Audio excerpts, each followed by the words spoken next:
And welcome to the Marcus and Mike show. I am Mike. The guy to my left here is Marcus. Marcus, how you doing on this fine Thursday draft night?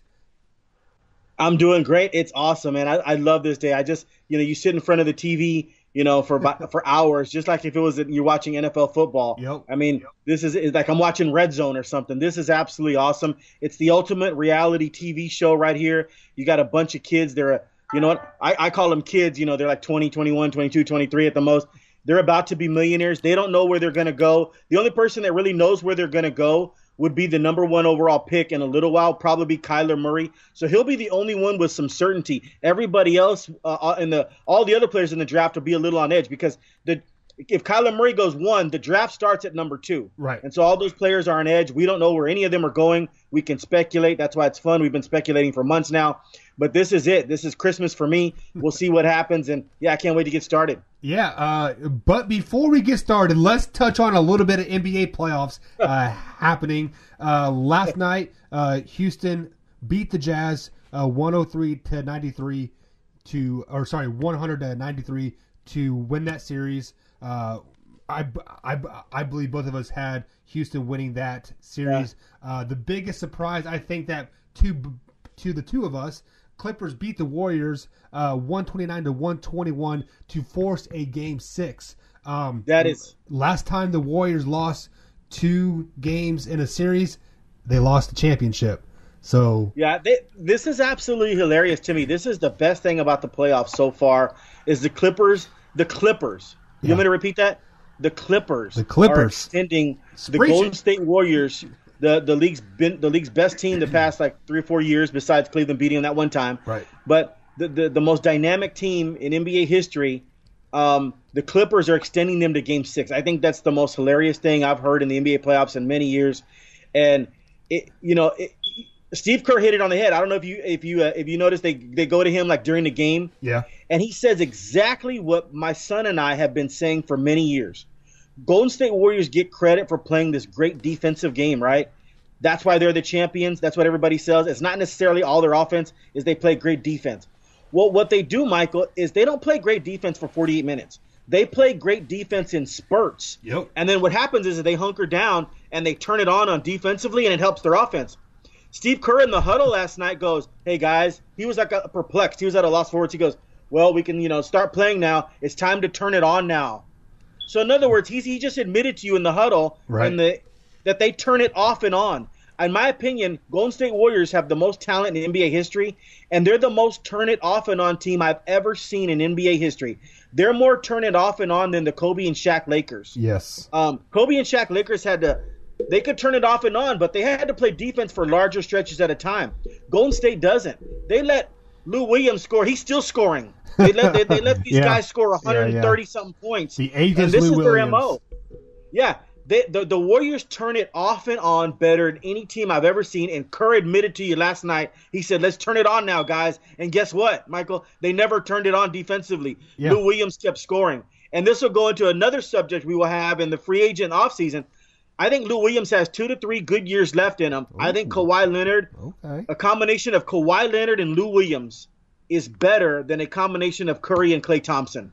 Okay. And so I wasn't expecting those words to come out of your mouth, but I definitely hear what you're saying, and there's definitely some food for thought there. Like, obviously, I haven't really looked into it is Curry better than Lou Williams? Yes, but is Klay Thompson better than Kawhi Leonard? No, because if he was, it'd be a sweep. If Klay Thompson was as good as Kawhi Leonard, this thing would have been over in 4 games. Right. So Kawhi Leonard, Lou Williams combo is better than the Klay Thompson, Stephen Curry combo. We have plenty of months to get into that topic. But going back to your first question, Clippers is funny to extend them. Now they got to play a Game 6 Friday night in the LA Sports Arena, and I can guarantee you those tickets are going for $1,000, $1,500 a piece. Easy. Nosebleed section are going for $1,000. Yeah, they're going for at least $500 or something. Yeah, this is fun. It's fun to watch.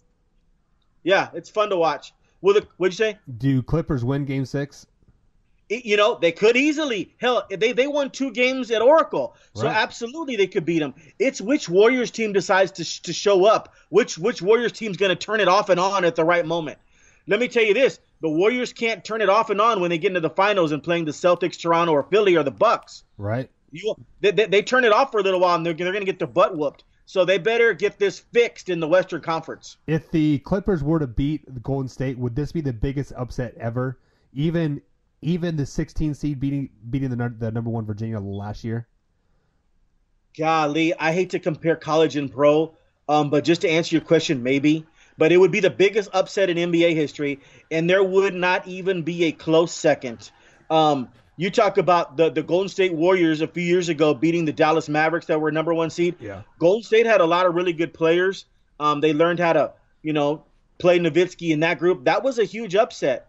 This would just blow that thing out of the water. Yeah. Nobody would ever even talk about the Warriors A seed beating the 1 seed or the Memphis Grizzlies beating the Spurs in 2011. Right. That happened because Ginobili elbow was jelly. He couldn't do anything. So Memphis came up and he didn't even play game 1. Right. We don't even get into that. I know that history real well.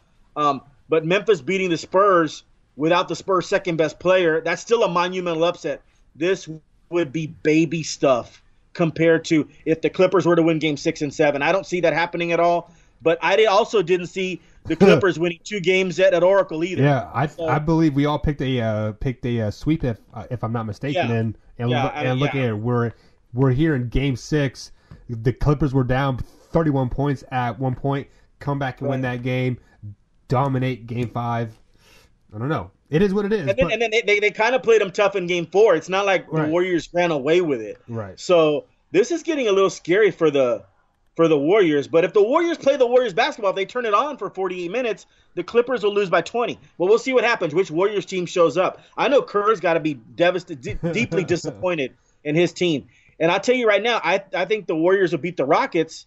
But if they play around with the Rockets, they're going to find themselves in a 7-game series as well. And let me tell you something. They play around with the Eastern Conference this year. They're going to find themselves not winning their 4th championship. Yeah, I am going to be the biggest Clippers fans these next two games just because I'm tired of Golden State in the finals. I don't want to see them anymore. I don't want to see them anymore. Yeah, it's the completely. It's terrible. But let's just hope Friday night the Clippers win. Right. It would be must talk sports for the next week and a half if they won that game. But there is one game happening tonight. Your San Antonio Spurs fighting elimination to stay in the playoffs, taking on the Denver Nuggets tonight. A little insights on this one. Who do you got winning for one? And what do you think? What do you think is going to happen? As things evolve, I get people see what's happening on the court and things evolved, and I think the Nuggets will win in 7 now. I just think the Spurs are. I know every game takes on its own identity. I think the Spurs get this one tonight, by the way, but it's going to be a real close game.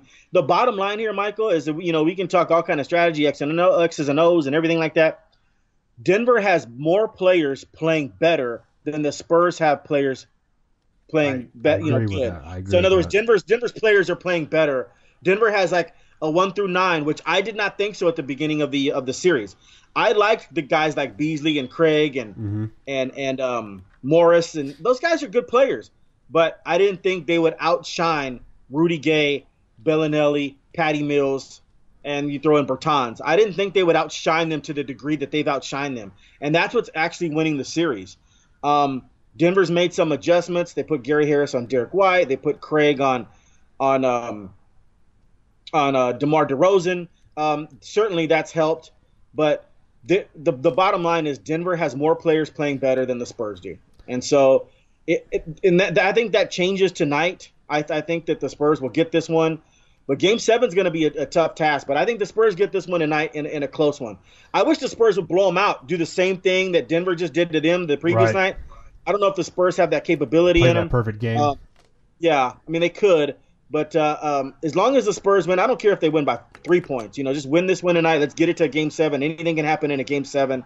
But Denver's just they're playing better, and that's really the bottom line. As the infamous Al Davis says, just win, baby, win. Right. But just to add to your point there, the Denver Nuggets finally finally won in San Antonio after a 7-year losing streak, a 14-game 7-year losing streak in San Antonio the other night in Game 4.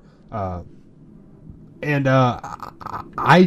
don't see them winning in San Antonio to close the series out. I just think the San Antonio crowd will be too much into it. The stage might be too big for the young Denver Nuggets, although they have grown a lot since Game 1. Like I said previously in like a podcast that we did, just between Game 1 and a Game 4, they have taken couple season leaps like in those games. So it definitely wouldn't surprise me if they do win tonight. But I'm definitely not counting them. I'm definitely not picking them to win. With that being said, just like what you just said, anything can happen in a Game 7. I still got to ride that San Antonio Spurs wave. I just trust the experience and the coaching in a Game 7. I got to give that edge to San Antonio. So I see them winning back-to-back games, Game 6 and Game 7, to make it to the second round. And it's just... I hope you're right. They better wake up. I just don't think the Nuggets have that experience to win yet. Right. And so, yes, they've taken leaps and bounds, but they're not there yet, I don't think. So... Well, hope you're right. I hope I'm right because... I want to get one series pick right. Right. So let's take a quick break here, and then we're going to get right into the draft. So, guys, prepare yourself. Marcus has been working hard on his draft board, and he's going to be right. We'll be right back. Yeah, and then the Frank.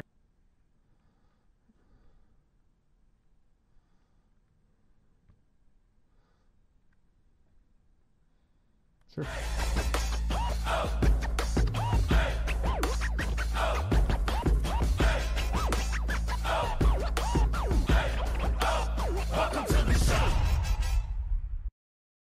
And welcome back to the Marcus and Mike show, guys. Like we said to start the show, this is draft night. This is the first round of the draft. Must-see TV, the best reality TV show on the airways tonight. Even if you DVR'd Survivor and were going to play it tonight, still would rather watch the NFL draft. The NFL draft is better than the Pro Bowl. It's better than the skills challenge, and it's better than any preseason game that you will see. So, Marcus, this is your Christmas. This is your Hanukkah, Kwanzaa, whatever else Christmas holiday that I'm forgetting. First things first, we hit on the Frank Clark trade last show, and at the ESPN experts, I'm putting those in air quotes, the experts saying that this trade is a D- trade for the Kansas City Chiefs. What are your thoughts on that? I know my thoughts. Right. What are your thoughts? No. I mean, I don't know where they're getting the D- from. The 29th pick won't be better than Frank Clark, and I love the draft, but the 29th pick, you're getting an established player that's had 32 sacks in 3 seasons. And I guess what the experts, quote unquote, are saying is they'd rather have D Ford in the 29th pick than Frank Clark, which, you could kind of even that out. But let me just give you the facts here. Frank Clark is a better player than D Ford. Okay. Kansas City wasn't great with D Ford. They're going to improve with Frank Clark. Frank Clark is a more well-rounded player. He gets to the quarterback, and he stops the run. So this is a better player you can put in different positions. D Ford was mainly that wide 9 or that outside pass rusher he's like a one-trick pony. Frank Clark is not that. Frank Clark's motor's running all the time. He's highly motivated individual, and he stops the run. And so with getting to the passer, he's a better player than D Ford. So those D- can basically go to hell. It's more like a B to get a player like a Frank Clark. You have improved your team. So the hell with those D-. You guys don't know what they're talking about. Frank Clark's a better player than D Ford. You weren't going to get a 29th pick with a D Ford. And then also you weren't going to get a Frank Clark with the 29th pick. And also, and I didn't realize yesterday, I think the Chiefs are okay with the pass rush now because they added Alex Okafor too. I mean, they I don't know how long. Alex Okafor is a heck of a player. I've covered him since he been in high school. So, I mean, this guy gets to the pass rusher. Actually, he's been a little bit underwhelming than what I thought. I thought he'd be a better player in the NFL, but Alex Okafor has his moments where he can be unblockable. Right. So, you have an Emmanuel Ogbah, Frank Clark, and a Alex Okafor. You're doing okay. Listen, the Chiefs weren't great at defense last year with Horrible. D Ford. So Frank Clark and Emmanuel Ogbah are going to help out tremendously. So I disagree with the D minuses. Frank Clark is a better player than D Ford, and you will see that week 1. Yeah, You'll see that in training camp. Yeah. Yeah. Let me add to your little point there. I do not think Ford is a bad player when he is healthy. When he was on the field, he definitely elevated that Chiefs defense. But the key there is when he was on the field. He was never on the field. I think last year he played 3 total games. From start to finish, 3 games. So that is the only reason why he is not in a Kansas City Chiefs uniform right now, is because of the injury bug. Bit him early, bit him often. More times than not, you saw him on the sidelines. We were paying for a broken wheel that only worked once a year. Unfortunately, that's just the nature of the business. Yeah. As far as that grade that they provided us, I don't even understand. So basically, they're saying that Frank Clark is like a not even a player worth talking about. But yeah, it's ridiculous. But think about this: there was 5 or 6 teams that were interested in picking up this guy. So let's say he went to the Chargers that happened to be listed would they got the same.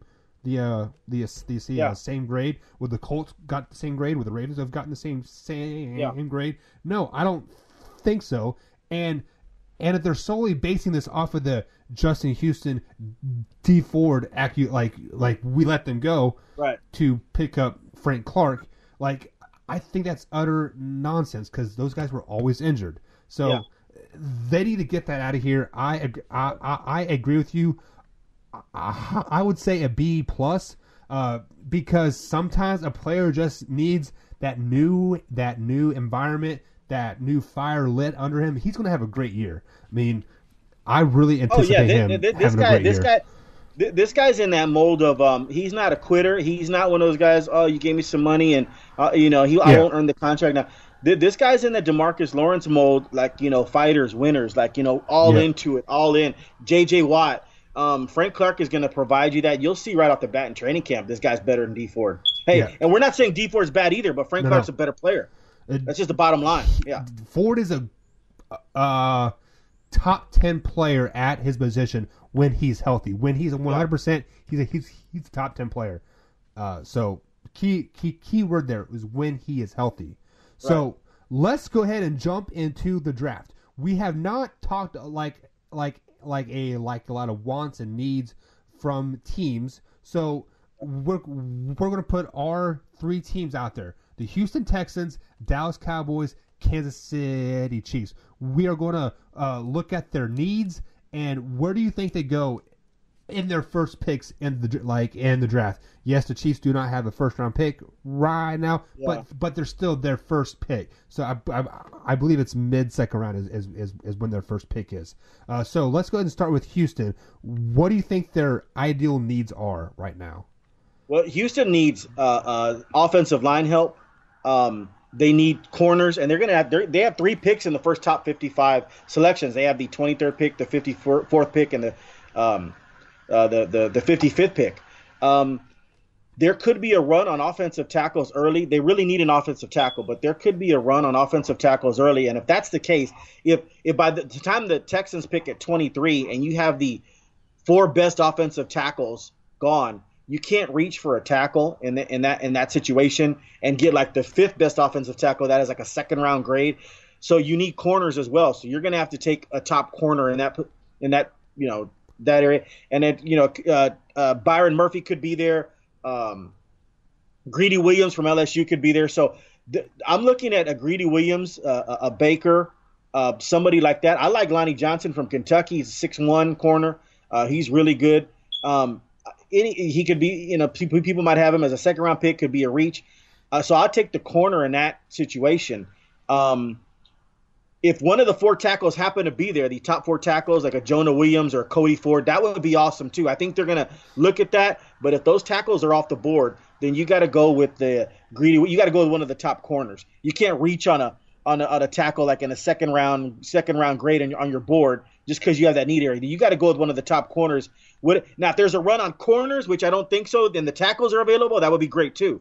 So it's going to be Texans are going to draft an offensive tackle at the 23rd spot or a cornerback, and we'll just see whatever's higher on their board. That's who they'll go with. I'm looking at if it's a run on tackle, does it be Greedy Williams or Baker? That's who they'll take. Baker out of Washington. Byron Murphy out of Washington, or Greedy Williams at LSU. And if it's a run on corners, hopefully Cody Ford's there. Cody Ford is moving up the draft board pretty well. Yeah. A lot of people had Cody Ford out of Oklahoma. Penciled in at 23 to the Texans. Then I see he's moving up the draft board. So we'll see what happens. We'll see what happens there. There's a player that's really unique to me in the draft, and look out for this name. The best guard in this draft is Chris Lindstrom out of Boston College. He's a mauler. He's in that Quentin Nelson, Martin from the Cowboys. Nick Martin's brother. God, I'm forgetting his first name. Martin for the Cowboys. Nick Martin's his brother starts for the Texans. They're all out of Notre Dame. It's Trayvon, isn't it? Yeah. You're talking about Quentin Nelson from the Colts. Yeah. So he was the first round pick last year to the Colts. He went like 6th or 7th overall, 8th. But Chris Lindstrom out of Boston College is in that mold. He's a mauler, and it would be really tempting for me if I was the Texans at 23. To take the best guard in the draft. I know the Texans have Zach Fulton.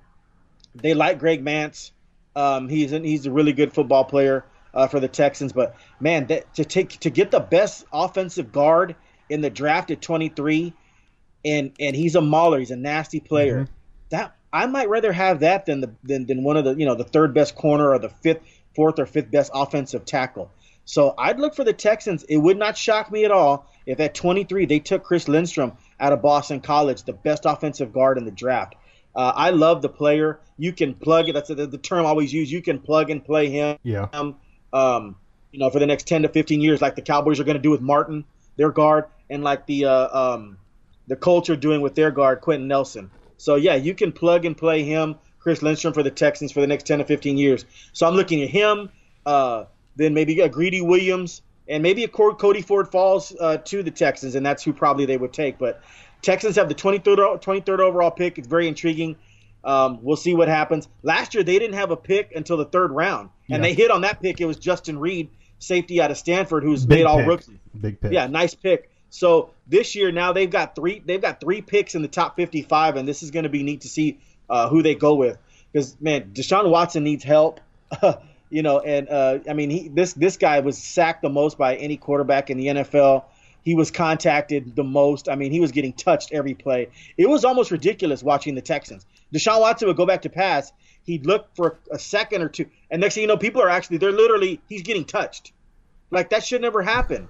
You know what I mean? Like, that's impossible. Like, what are y'all doing? Are y'all just? Yeah. I mean, it's insane. So the Texans really need to upgrade. They signed Matt Khalil in the offseason for left tackle. They're getting Central Henderson back at right tackle, but they still need to upgrade these positions. That's why Chris Lindstrom makes perfect sense to me at 23 out of Boston College guard. He's in that, and let me reiterate again, I'll drive the point home. He's in that Quentin Nelson, Notre Dame mauler, Martin from Notre Dame, mauler for starting guard for the Cowboys, mauler. Chris Lindstrom is in that class, and I would love to see Chris Lindstrom, Boston College guard for the Texans. Yeah, you definitely took most of my points that I had down here, that their quarterback was the most sacked, the most hit, the most touched quarterback last season, and then he was coming off his ACL injury as well. Right. It was ACL injury. So, so I definitely think they're going offensive tackle, offensive guard, or even tight end in those first 2 picks. I think the defensive side of the ball can wait till that 3rd or they have a fifth round pick as well. I think. Yeah, 3rd and 5th, and then they got a 6th, and then early 7th round pick. So I think they have to address that offensive line first. Right. Even though a great cornerback might be on the board, if you have the opportunity to get that offensive guard that you are referring to, you have to get him. Lindstrom is awesome. Yeah, absolutely. The only question that I have here is they do have, a good 5th and 6th round pick, like a nice good spot. Do they possibly package those deals in their first round to move up to get the tackle that they want? I mean, like, that is the question that I have for you. No, do you think they'll try to move up at all?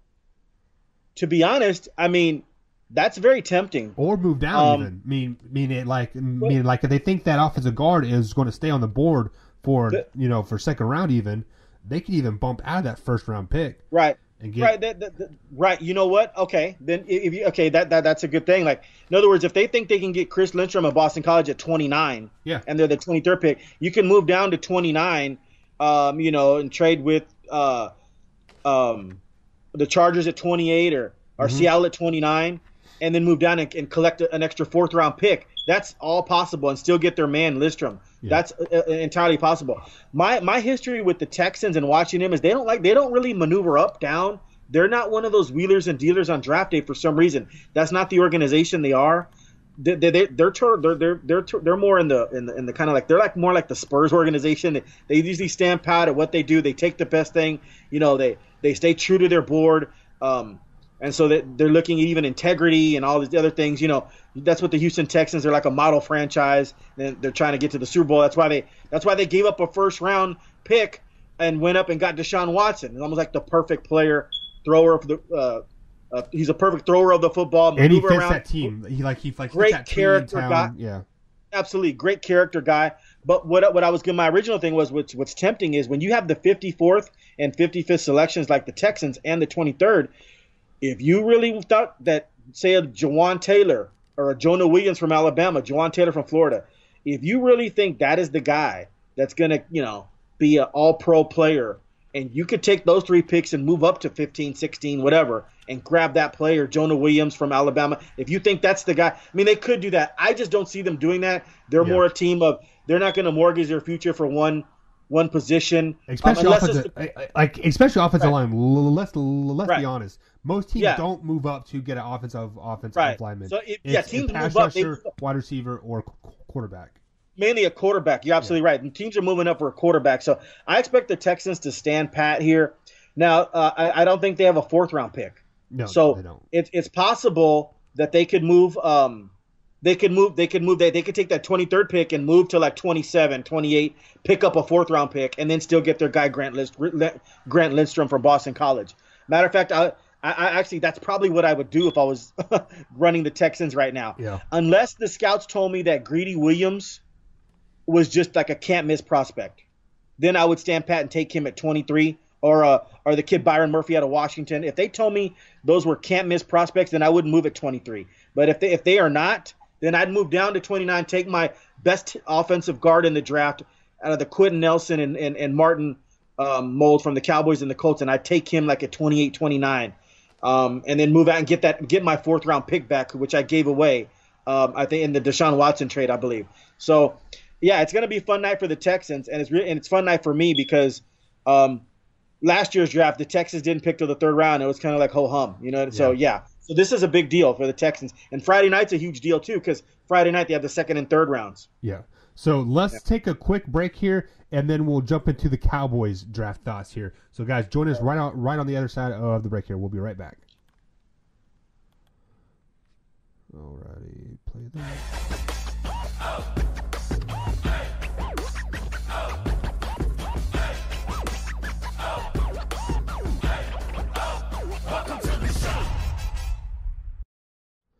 Alrighty, guys, welcome back to the Marcus and Mike Show. I am Mike, and this is the draft night special that we have going on here. If you're watching this on YouTube, consider subscribing to the channel. Hit that bell icon to get notifications every time we premiere a new show. Also, hit that like button as well. If you're listening to on iTunes or Spotify, consider following the podcast as well and leave a ranking to a chance to win $100. That contest is going here for the next 10 days. May 5th is the last time to be entered in that $100 contest. All you have to do is you have to rank and leave a review on the iTunes page, and you get entered to win $100 from Taco City here in Sellersburg, Indiana. But Marcus, our teams, the Dallas Cowboys, their draft pick or their draft night doesn't start till Friday technically. So right, if they don't try to move up, they have the 26th pick in the second round. So first of all, what do you think the major needs are for the Cowboys? I'm about to shock some people here. I really don't think the Cowboys have too many weaknesses. Like in terms of their front 22, their 22 starters. A lot of people, are trying to get a starter here in this draft. I mean, that's why the NFL draft is so awesome, because there are teams looking at a third-round pick, they want to start him. Because the draft, these players are so great. Like even if you're like the 90th best player, people, it's a third-round pick, whatever, late third round. You're the 90th best player out of thousands of players in college. Yeah. So you're a damn good football player. So, but people are looking for starters. The Cowboys, they're 1 through 22. There are no starters to be had. There is no rookie. I don't care if it's a first-round pick. There is no rookie right now that if the Cowboys were to draft, that's going to start week 1. You know what I mean? So right now, Cowboys are looking for depth. They really they need a. Let me plug my thing in here. It's actually about to lose battery. I'm about to lose you here. They need depth at linebacker. They need depth at running back. And so and really, one of the Cowboys' faults been for many years is they don't know how to have a backup quarterback ready. To be honest, they didn't have a plan for Aikman. They didn't have a plan for if Romo left. They lucked into Dak Prescott, 4th-round pick. They lucked into Tony Romo. They had. I think you and I started at quarterback after Aikman before Romo. Yeah, it was terrible. So for some reason, Jerry Jones has his head up his ass on quarterbacks when their star quarterback happens to go down. Think about this for a second. Can you imagine Dak Prescott? You can talk all day about how terrible Dak Prescott is because there's a lot of Dak detractors. You know that. Yeah. I'm not one of them. I like him. I understand he's not flawless. You know what I mean? He's not Aaron Rodgers, right? But if he were to go down, Cooper Rush taking you to Philly and winning a game in the divisional playoff round? No.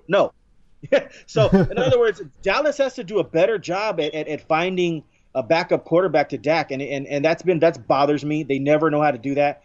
I can't wait to see Mike White, who tries to he's going to be the third-string quarterback kid out of Western Kentucky they got last year. See if he can beat out Cooper Rush. But I mean, neither one of them are they're like they could be in the AAF. You know what I mean? They're not great. You know what I mean? So that bothers me. But Cowboys really have no weakness. If nobody, obviously people are going to get hurt. But Dallas, the linebacking core set, everybody's set. But they need help outside linebacker, and there's nobody behind Zeke really that wows you either. Right. I know we had a running back, Kenneth Farrell, at the San Antonio Commanders. If he were to sign with the Cowboys, he'd be the second best running back on that Cowboy roster right now behind Zeke Elliott. That's going to be huge. It wouldn't shock me at all if they have the 58th pick, if they took the best running back available. They've already inquired about Duke Johnson from Cleveland. So they didn't just do that for fun. Yeah. You know what I mean? So I look at the Cowboys taking a 58th overall pick, the best running back, and Travion Williams out of Texas A&M, explosive, love him. David Montgomery out of Iowa State. Justice Hill out of Oklahoma State. I've watched these players, Big 12 and then Texas A&M SEC. Those are 3 excellent running backs. Benny Snell out of Kentucky. Heck of a player. Always prove people wrong. That'd be a great pickup. My favorite running back. Oh, and Bryce Love. Out of Stanford. Now Bryce Love is not an everyday. A lot of these players, some of these players I just mentioned, they're not an every down back. So if Zeke goes down, you can't just have Bryce Love. Bryce Love's like a third down back. But you got to have other people there. I mean, Bryce Love wouldn't be a bad pick at 58. To be honest, everybody's talking about him 3rd and 4th round. My favorite running back in this draft, after you get by Josh Jacobs, who's probably going to go in the 1st round, early 2nd round, is Miles Sanders out of Penn State. Oh, okay. He took over for Saquon Barkley, and they didn't skip a beat. The guy was absolutely fabulous, and he just blew away the combine, the numbers. I love Miles Sanders, number 24 in your Penn State program. I love him. I think he can be a heck of a back. If the Cowboys picked him at 58, I'd be enthralled. That'd be great. And so running back is really what I'm looking for, the Cowboys 58, but linebacking depth as well too, because Van Der Esch, Sean Lee's getting, obviously Sean Lee's getting older too. Van Der Esch, Smith.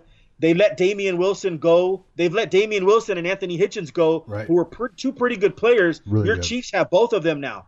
So the depth is a little bit depleted here with Dallas. So I'm looking at linebacker.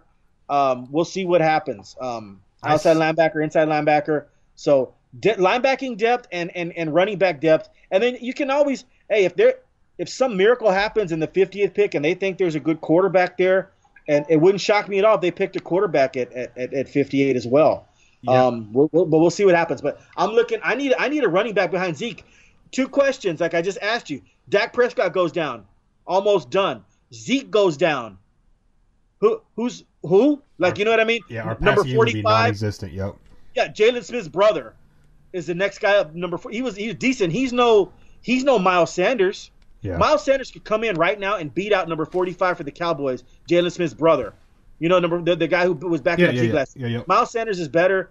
Miles Sanders is better than number 45, your second string running back for the Cowboys. David Montgomery's better. So you know what I mean. These running backs Travion Williams is better at A&M.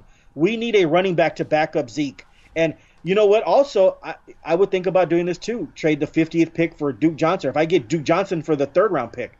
But that trade kind of fell through. I don't know what happened there. But Dallas needs a running back. Yeah. So I hear your tailback. I hear your linebacking core. But I'm going to raise you a tight end. That was the biggest thing that hurt us in the playoffs is that safety net and the tight end situation. Yes, right. Jason Witten is coming back, but for how long? Is it a year? Yeah. Is it 8 games? Like how long is? Because this is his 16th or 17th season, so he definitely has wear and tear on that, on that body. And if you look at these picks, they have two 4th round picks and a third round pick. If they can wheel and deal somehow get in the 1st round in the top 16 or 17 picks, I would love for them to get that tight end from Iowa. His name's slipping my mind right now. But there's Hawkinson and there's Noah Fant and Hawkinson. Yeah. Hawkinson's more in the Gronk. Yeah, he's more in the Gronk role. No, you'd have to give up a next year's number 1 to get that player. I don't know if the Cowboys would be willing to do that because going to 58 to like top 10, you'd have to give up your number 1 for next year. Well, I don't think he is going to go in the top 10. I think he is being slept on because people are worried about getting their quarterback. They're worried about getting Kyler Murray. They're worried about getting Drew Lock. They're worried about getting Haskins. They're worried about getting Josh Allen and Quentin and Nick and even Sweat. So he could easily drop out of the top 10 down to 15th or 16th because tight end I feel is a really overlooked looked spot because the teams in the top 15 picks don't need a tight end.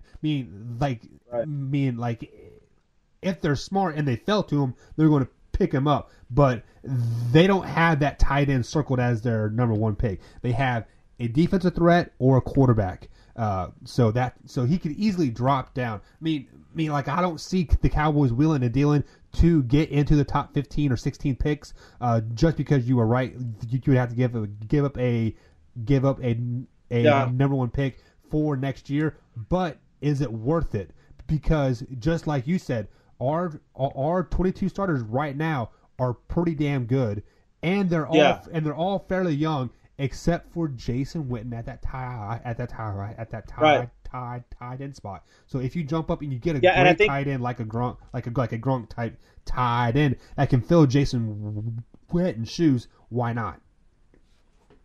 Yeah, I didn't see enough out of Dalton Schultz, their pick last year from Stanford. We'll see how well he does. I didn't see enough of him to make an evaluation. I hope, and then I think we lost Jeff Swam to somebody. I'm forgetting right now. So Yeah, you're right. No, tight end is Jason Witten isn't 30 years old anymore. He's he's not 29, 28. So the Jason Witten at 30 years old could play another 6 years, but this guy's not that guy anymore. So yeah, absolutely, a tight end could be in play here. I don't know if they can move up and get one of those top tier tight ends, but yeah, certainly look down the road. I just think that when you're picking 58th, I want that running back. Because I want the inside linebacker because those guys will also help you on special teams. Tight ends usually don't help you too much I mean, they can, but I like that linebacker, backup linebacker for the future, help you on special teams. So, Cowboys linebacking woes, you mentioned tight end, so we're going linebacker, tight end, or running back with that 58th pick there. We'll see. We'll see. And I almost guarantee we'll fit. Watch tomorrow. Write this down. Tight end, linebacker, or running back will be the 58th pick. I'm going to actually write that. I'm going to see if we're right. I think we're going to be right on that. Right. And just to add to your point here, there is another tight end from Alabama.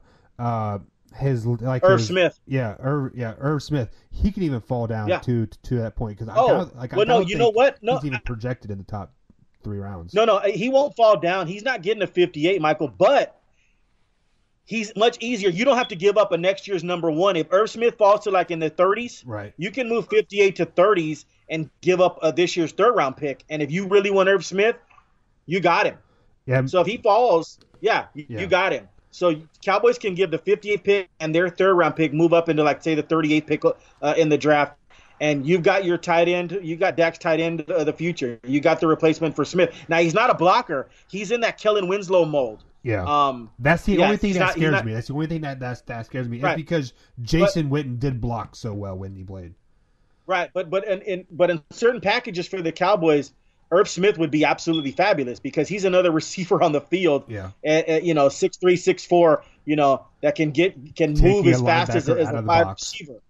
Yeah, and if we don't really necessarily need him to block, I mean, we'll have other tight ends in there to block, whatever kind of package they put in there. But Irv Smith would be a good pick for the Cowboys. All right, guys. So we are going to take another quick break here, and then Marcus is going to give you guys his top 10 picks as of right now, and then we're going to wheel and deal, see if Arizona likes to trade down, Giants want to trade up. We'll wheel and deal. But right after the break, we're going to give Marcus's top 10 currently that it is set for tonight. We'll be right back.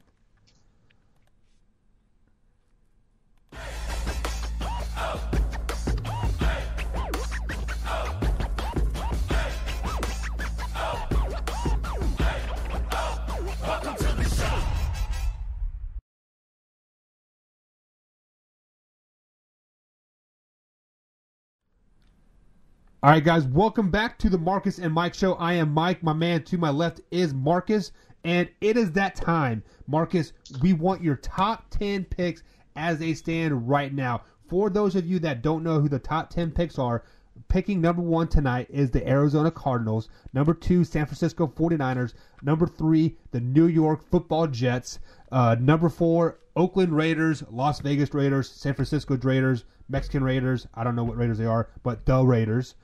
Number 5, Tampa Bay Buccaneers. Number 6, New York Giants. Number 7, Jacksonville Jaguars. Number 8, Detroit Lions. Number 9, Buffalo Bills. And 10, the Denver Broncos. So, Marcus, your top 10. Who is going number 1 overall to pick in your eyes? Well, like we've talked about this for a while now, for about a month now. Kyler Murray's going number 1. I wouldn't do it. I'd stick with Josh Rosen, but that's not what they're going to do. The wheels are going to be spinning tonight. Josh Rosen's going to get traded. They're both, hell, they can do whatever they want to do. I'm going to be honest with you. If Josh Rosen was my brother, that was my son, we're not sitting there behind this little midget, and I'm not putting him down. Hey, I'm going to be honest with you. That's just the competitive in me. Yeah, that's just the competitive in me. I'm not sitting behind Kyler Murray, and you might think, well, beat him out. No, they drafted him number 1 for a reason. They're setting me up to fail. Right. I can beat him out. I make better throws than this guy. And so you're drafting him number 1. You're not drafting him number 1 to drink water. You're drafting him number 1 to play. So I want out of there. You got to find me a spot, a landing spot. And I'll go start for the Redskins. I'll go beat out Andy Dalton. The only guys I'll sit behind, I'm not sitting behind Eli Manning. He's terrible. Right. The only guys I'll sit behind is Phillip Rivers or the greatest quarterback of all time, Tom Brady. Okay, I'll go sit behind them for a year or something too. I need to go start. I'm Josh Rosen. I'm the number 1 pick in this draft if I come out in this draft. So you guys are, with your little silliness, drafting Kyler Murray's fine. I'm out of there. So the draft is going to be awesome tonight with the intrigue if they take Kyler Murray number 1, because Rosen's got to be out of there. I don't see how he stays. And frankly, if they're coming out, the Arizona Cardinals, and they're coming out and they're conveying to Chris Mortensen and Mr. Joe Klatt on NFL Network that, oh, we're going to keep both. That if I was Rosen, I'd be livid with that. There's dumbest thing ever. Say, to give both. Adios. Yeah. I would not. You're not keeping both. I wouldn't even show up to training camp. Right. I'd pull one of those power moves. And then I already collected. I'm good. You know what I mean? Like, I'll just sit out until you trade me. I'm serious. You're not keeping us both to some circus sideshow. So no, absolutely not. So anyways, Kyler Murray though is going number 1. Josh Rosen's going to be traded. Bosa will just to add to your point there, I have heard reports and I've talked to some people that are close to that organization, not like in the organization, but close to the organization, players of ex-players, that type of thing. There have been no talks of trading their quarterback at all. So just keep that in mind. I think that the representation of Josh Rosen, if they take that and just go, okay, son, okay, client, you'll just go over there and you'll be number 2. That is a terrible message to send. I would never do that. I would want to be traded ASAP. I'd already have asked to have been traded if it was me. There's no way I'm sitting there behind this 5'10" guy who's never played an NFL snap. Absolutely not. Anyways, so let's move on here. Number 2 pick in the draft, the 49ers, Nick Bosa. I don't see how you go wrong with Nick Bosa. As a matter of fact, the 49ers have to be thrilled that Arizona's so dumb to take Kyler Murray 1, because Nick Bosa would probably go number 1. Although the Cardinals are changing their scheme, Quinnen Williams will be a better fit there with Arizona than Nick Bosa. They're changing to a 3-4 scheme. But Nick Bosa, the 49ers are going to be absolutely thrilled to have Nick Bosa, so I think that's a perfect fit for him.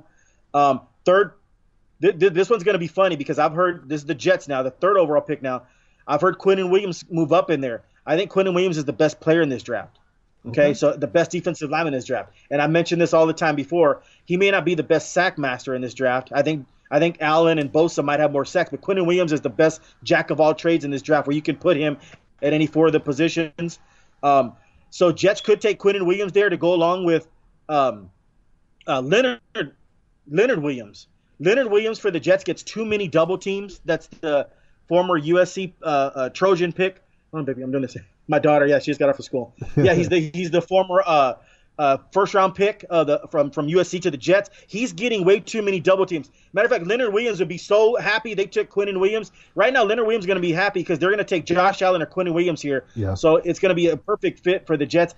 I still would take Josh Allen here, outside linebacker. Kentucky can play the end because I need more sacks. I got big Leonard Williams in the middle there playing that 3 technique. So I'm or he'll play on the outside. Leonard Williams, the 4-3. So I'm taking Jonathan Allen here with the 3rd pick. The Raiders are happy right now with the draft. They have the 4th overall selection. Then Quinnen Williams falls to them. So Raiders take Quinnen Williams. They need all the help they can get. Tampa Bay is happy. They're getting their next Derek Brooks with the 5th overall selection. They'll take Devin White out of LSU. Perfect fit for them. Then here's the Giants with the 6th overall pick. They're going to pass on the quarterback, and I think this is a perfect fit for the Giants. Well, I wouldn't. I'd go ahead and take my quarterback. Me. I think Eli Manning is one of the most average quarterbacks in NFL history. I'll say these stats real quick. Eli Manning responsible for 367 turnovers, and he's responsible for 367 touchdowns and 363 turnovers. What is that? Have you ever seen anything like that? That's right on average. That means every game, Michael, Eli Manning gets you a touchdown and a turnover. 367 touchdowns, 363 turnovers. As a Cowboys fan, I'm fine with that. That's about as average as you can get, although we've helped him win Super Bowls. Right. Because just Patrick Creighton can't catch a pass in the divisional round, and Eli Manning goes on to win a Super Bowl. That's another story. But and he's barely won. Eli Manning's barely won 50% of his games. I think he's right on 50%. Eli Manning's about as average as you can get. I would take a quarterback here with the 6th overall selection. They're not going to do that. Dave Gettleman's not going to do that. He's going to go ahead and go defense here, and it's a perfect player for this defense.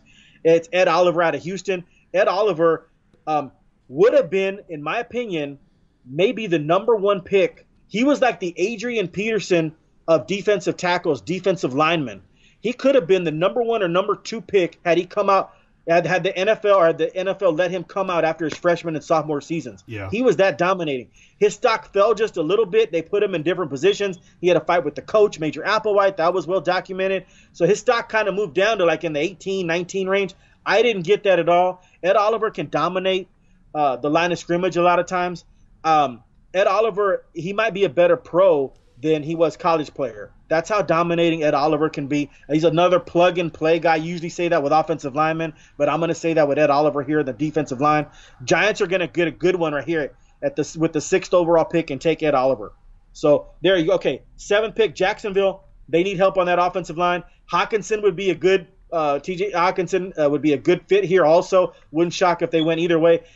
I have Jacksonville taking Jawan Taylor here, offensive tackle, Florida. He's a mauler. He's a nasty player.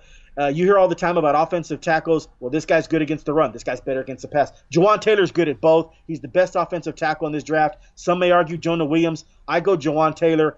So I have Jacksonville taking Jawan Taylor with the 7th pick. Here's my dark horse that's going to shock everybody. The 8th overall pick with the Lions, I think it's going to be Brian Burns, number 99 in your Florida State program. He's that hybrid player. I think Brian Burns will get you 10 sacks a year. Okay. He's a little light. Okay. He's a little small, but he's coming. People have projected him in the 20s, some in the teens. I have Detroit reaching here, and not necessarily reach. He's a damn good football player. I think he gets you 10 sacks a year. He may start off his rookie year getting 7, 8 sacks, and then he'll eventually become that 10-sack player. He's so quick. I love him. Brian Burns right here for the Detroit Lions out of Florida State. Buffalo will then be happy. They need offensive help. I have them taking T.J. Hockenson, the best tight end in this draft, in that Gronkowski hybrid mode that can. Hockenson is not necessarily. He's almost like a positionless player in the NFL. What I mean by that is Hockenson, like Gronk, you can line him up in the slot. You can line him up to block. You can line him up as a receiver. What better? I mean, that's just a multiple of things you can do with Gronk. Hockenson, I think, as crazy as this sounds, will take on that Gronk role and be the new Gronk, and you'll be able to line him up in all these different variations of positions. He won't be pigeonholed to, playing the strong side, left side. And this guy can do it all. T.J. Hockenson, coming out of nowhere, he wasn't even the most heralded tight end out of his team. It was Noah Fant, and he's kind of passed up Fant in this regard because he's the jack of all trades. He can do everything. Fant's still going to go in the 20s. Maybe 30s. Maybe Dallas, trades up and gets Fant. That would be another thing that they can do. They can take. He would be a great replacement for Witten, by the way.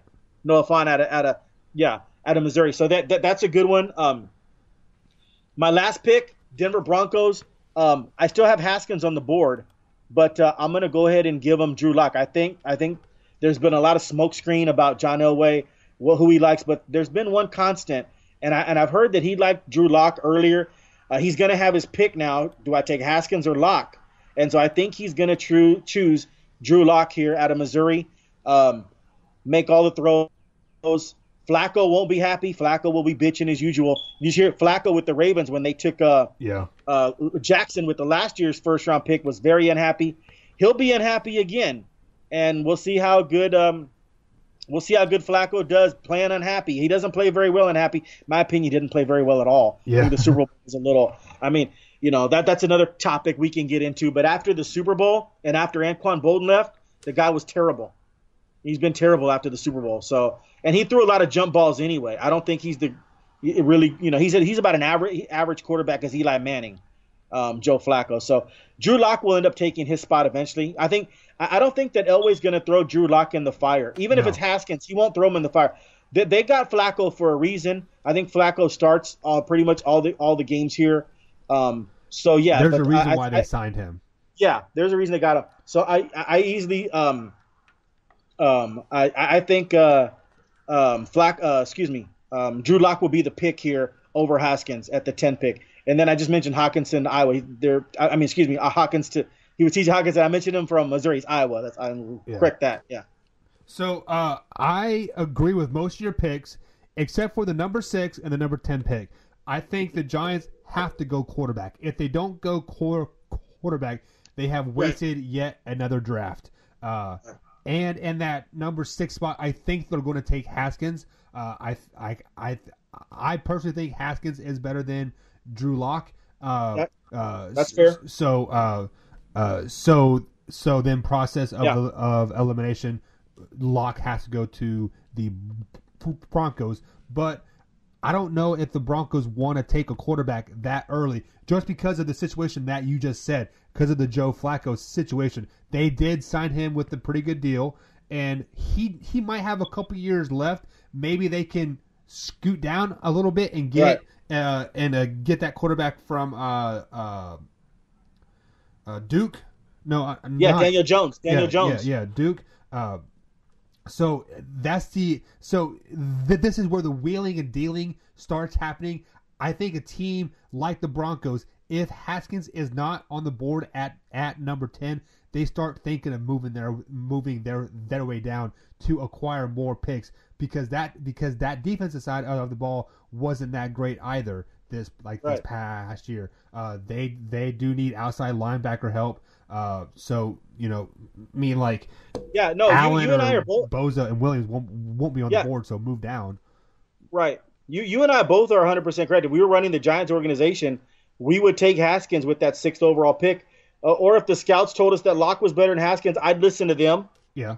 But we're going quarterback here with the 6th pick. The 17th pick, I'd go ahead and get my defensive player that I need. Yeah. Because this is a defensive draft. So at 17, we're going to get a good defensive player. The only way you take a defensive player at number 6 is if Josh Allen or Williams falls down to that number 6 pick. Then you cannot pass on the best available player. At that point, you have to take the best available player. I don't think Josh Allen or Quentin will fall down to that 6th spot. But if some crazy thing happens and wheeling and dealing happens, you have to take the best overall pick. So out of those 10 teams that you just listed, is there any teams wanting to move up, any teams wanting to move down in your eyes? Well, the only team that's going to move up is for a quarterback. We talked about a little earlier in the show. Washington, if you want to get ahead of Elway and you like Locke or Haskins, you better move to number 9 or 8 to Buffalo, 9 or 8 to Detroit, and move up ahead of John Elway. Because once Kyler Murray goes 1, I don't think any quarterbacks are going until 10, right? Right. So now if you want Drew Lock or you want Haskins, you've got to move to number 8 or 9. And so Washington could be picking 8 or 9 in this draft. They could move up, and that's a good. And then Denver will just have to sit there. Like, let's just say Redskins are enamored with Locke. And plus Denver's still in a good position because they could take either or. Now, if 2 teams move up, then that completely screws the Denver Broncos at 10, because then Haskins and Locke will both be off the board. But let's just say Washington. Daniel Jones though, right? There's still Daniel Jones, which I think he has more capability at both of those guys, honestly. Really, I'm not enamored with maybe not. Like he has the most room to grow underneath a player like Joe Flacco, learning for a year or 2. That's possible. And let me tell you something. I don't think Daniel Jones is as good as Locke or Haskins, but I don't think he's a bad player. I'm not totally enamored with him, but I think he is a late first round talent. I'll tell you right now, Daniel Jones does not get out of this first round. You don't think so? No, I think that if the 32nd pick, if New England was sitting there with the 32nd overall pick and Daniel Jones is on the board, we'd have a Lamar Jackson situation. Baltimore took Lamar Jackson with the 32nd pick. They didn't let him get out of the first round, because what happens is, Michael, is if Daniel Jones gets out of the first round, it didn't used to be this way with the draft. You had all overnight now to think about what you have to do. You redo your draft board and everything. Yeah. And what would happen is Daniel Jones would go with the number 1 pick in Friday night's draft, would be the 33rd overall selection. Just like Lamar Jackson would have gone the second round 33rd overall selection the next day on Friday. But Baltimore Ravens didn't do that. They traded it at 32 to get their man Lamar Jackson last year, and it's worked out for them. I don't think that New England lets Daniel Jones get into that second day. I think New England takes Daniel Jones with the 32nd pick. So worst case scenario tonight, you're the Daniel Jones family. You're the last person in the green room if you're there, and you're going to be taken by the world champion New England Patriots at the 32nd pick. I'd be shocked if it wasn't that situation. Isn't that a perfect situation to learn behind Tom Brady? Yep. Yeah. Yeah. So perfect. to answer your question, you got to move ahead of 10 if you want Locker Haskins, because Elway's going to have his pick between Locker Haskins. If you like Locker Haskins, you got to move to 8 or 9 to get that player, and then Elway's going to be just stuck with wherever you picked up. So not a bad situation for Denver either. If somebody trades up and gets Lock at 8 or 9, well then Elway, you have to take Haskins. And if somebody moves up and take Haskins at 8 or 9, like Washington, then you're fine with Drew Lock. Take him at number 10. So I'm going to give you some crazy thought that I've been kind of spewing the last few days here. And what if it is true that the Arizona Cardinals do not want to take Kyler Murray as a quarterback, and they take a Josh Allen or a Nick Bosa? What kind of plays do you think teams are trying to get up to that number 2 pick to get Kyler? Are they willing to throw the house at him to get that best overall quarterback? I don't think so, and that would be another shocking thing in the draft if all of a sudden the Cardinals said it was all a smokescreen and we've loved Josh Rosen to begin with, which I think, it's weird as it sounds, that could be possible, because why isn't Josh Rosen's camp making more noise? Yeah. Like, you're just completely disrespecting Josh Rosen this whole process. I don't understand that.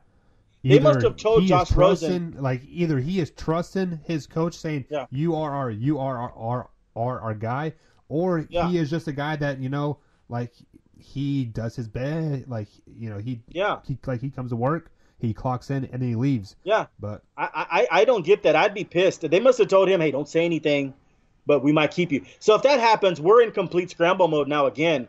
And Cardinals, I don't think it would be Nick Bosa, the number 1 pick. I think they would take Quinnen Williams because they're moving into a 3-4 situation, and Quinnen Williams can play that 5 technique in a 3-4, the defensive end in a 3-4.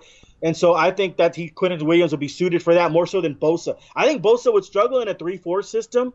I think Bosa needs to play a 4-3 end. So I think Quinnen Williams would be the number 1 pick. In that scenario, the Cardinals would take Quinnen Williams, the number 1 pick in that scenario. Does Kyler Murray fall down to 6 to Giants then?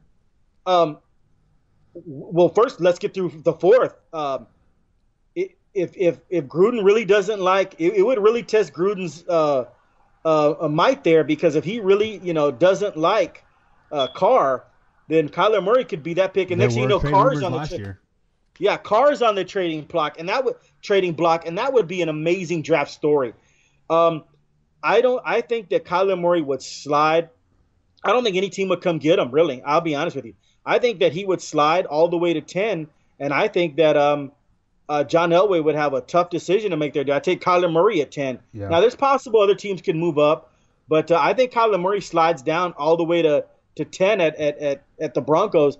And you talk about if you need a quarterback and nobody's moved up and you're John Elway and you're sitting there with, do I take Locke, Kyler Murray, or Dwayne Haskins? That's a great – and if you want to throw in Jones in there, that's a great situation to have, because – you can wheel and deal your way down.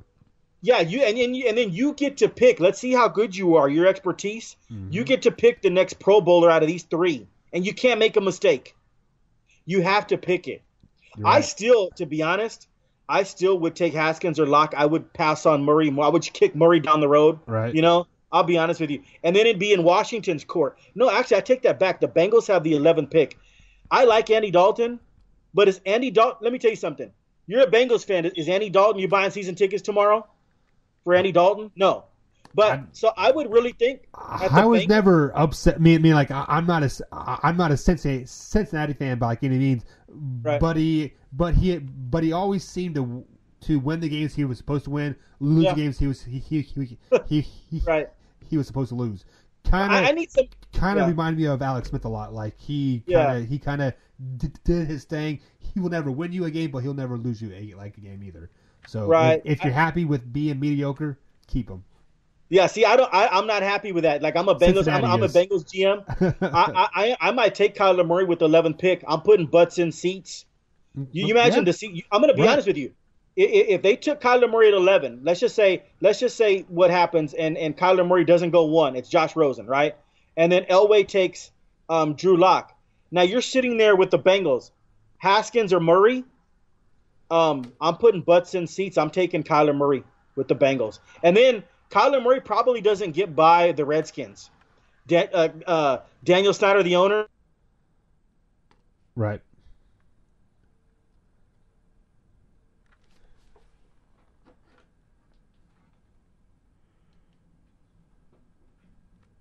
We haven't. Yeah, my wife. Did I lose you for a minute, Michael? Yeah, my wife was calling me. Yeah. So you were saying Kyler Murray does not get past the Redskins? No, he will not get past the Redskins because Daniel Snyder is the type owner. If he gets the 15th pick and Kyler Murray is sitting there on the board, he's going to take Kyler Murray just like he took Robert Griffin III. Yeah. And guess what? Tomorrow the phones will be ringing for season tickets for the Washington Redskins because he's an exciting player. And he's going to be trash. Absolutely.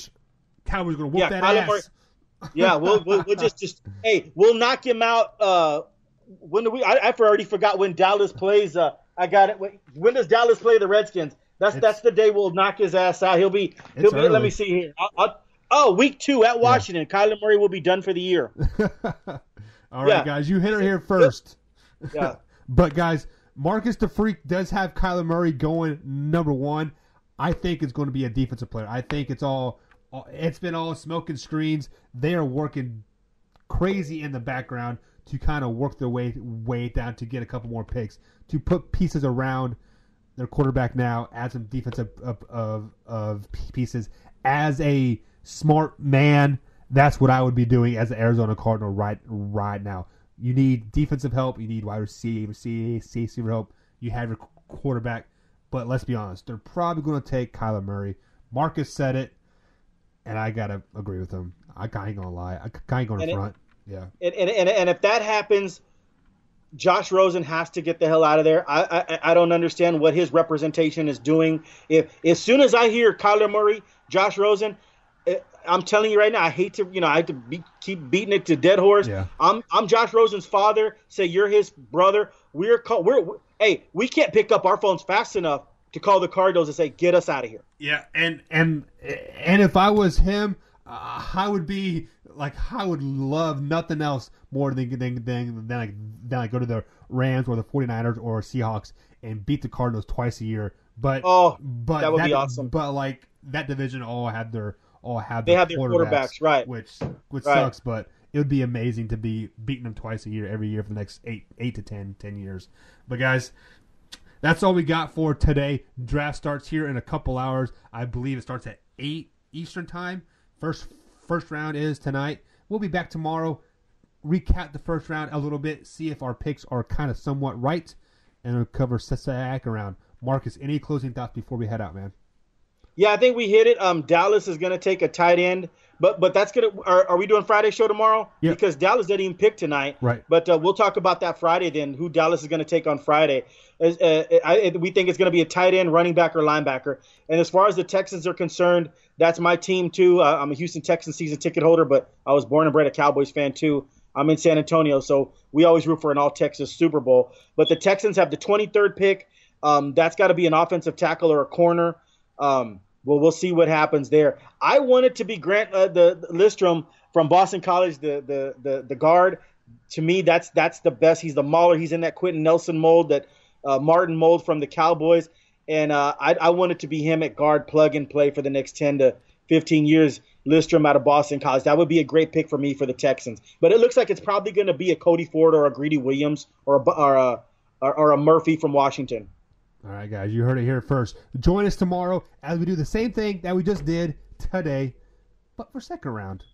Must see TV tonight. We'll catch you guys tomorrow. We out. Right. Yeah, that was good.